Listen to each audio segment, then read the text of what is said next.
ಬೆಲೆ ಹೂಡಿಕೆ ಮಾಡಿದ ಹೂಡಿಕೆದಾರರ ಖುಷಿ ಕೇವಲ ಒಂದೇ ದಿನಕ್ಕೆ ಸೀಮಿತ ಆಯ್ತಾ? ಹೌದು, ಬೆಳ್ಳಿ ಕೊಳ್ಳುವವರಿಗೆ ಇದು ಸಿಹಿ ಸುದ್ದಿ. ಆದ್ರೆ ಹೂಡಿಕೆದಾರರಿಗೆ ಹೇಳಲಾಗದ ನಷ್ಟವಾಗಿದೆ.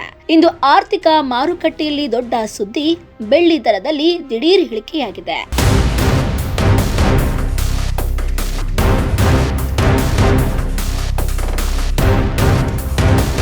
ಕಳೆದ ವಾರವಷ್ಟೇ ದಾಖಲೆ ಮಟ್ಟದಲ್ಲಿ ಏರಿದ ಬೆಳ್ಳಿ ದರ ಕೇವಲ ಒಂದು ದಿನದಲ್ಲಿ ಕಿಲೋಗೆ 44,000ಕ್ಕಿಂತ ಹೆಚ್ಚು ಕುಸಿತಗೊಂಡಿದೆ. ಹೂಡಿಕೆದಾರರ ಲಾಭದಾಸೆಗಾಗಿ ನಡೆದ ಮಾರಾಟ, ಅಂತಾರಾಷ್ಟ್ರೀಯ ಮಾರುಕಟ್ಟೆಯ ಅಸ್ಥಿರತೆ ಇವು ಬೆಳ್ಳಿ ದರದ ಕುಸಿತಕ್ಕೆ ಪ್ರಮುಖ ಕಾರಣಗಳೆಂದು ತಜ್ಞರು ಹೇಳ್ತಾ ಇದ್ದಾರೆ.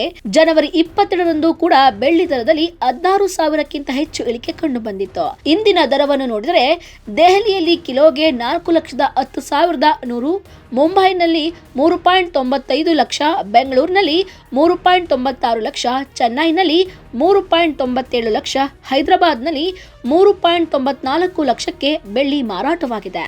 ಈ ದರದ ಏರಿಳಿತ ಆಭರಣ ವ್ಯಾಪಾರಿಗಳಿಗೆ ತಲೆನೋವಾಗಿ ಪರಿಣಮಿಸಿದ್ದು, ಮದುವೆ ಹಾಗೂ ಹಬ್ಬದ ಕಾಲದಲ್ಲಿ ಗ್ರಾಹಕರು ಗೊಂದಲಕ್ಕೀಡಾಗಿದ್ದಾರೆ. ತಜ್ಞರ ಅಭಿಪ್ರಾಯದಲ್ಲಿ ಬೆಳ್ಳಿ ದರದ ಇಳಿಕೆ ತಾತ್ಕಾಲಿಕವಾಗಿರಬಹುದು. ದೀರ್ಘಾವಧಿಯಲ್ಲಿ ಬೆಳ್ಳಿ ಬಂಗಾರದಂತೆ ಸ್ಥಿರ ಹೂಡಿಕೆ ಎಂದು ಪರಿಗಣಿಸಲಾಗ್ತಾ ಇದೆ.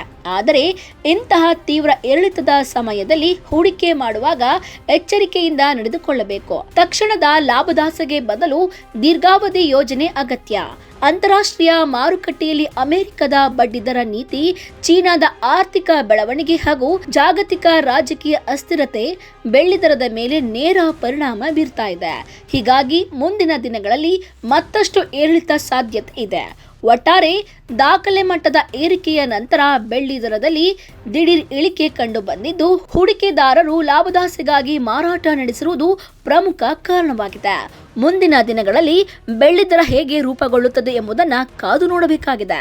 ನೋಡಿದ್ರಲ್ಲ ವೀಕ್ಷಕರೇ, ಇದೇ ರೀತಿಯ ಇನ್ನಷ್ಟು ಹೊಸ ವಿಡಿಯೋಗಳಿಗಾಗಿ ನಮ್ಮ ಸಪ್ತಶ್ವ ಟಿವಿ ಕನ್ನಡ ಚಾನೆಲ್ನ ಸಬ್ಸ್ಕ್ರೈಬ್ ಮಾಡಿ, ಲೈಕ್ ಮಾಡಿ, ಶೇರ್ ಮಾಡಿ. ಧನ್ಯವಾದಗಳು.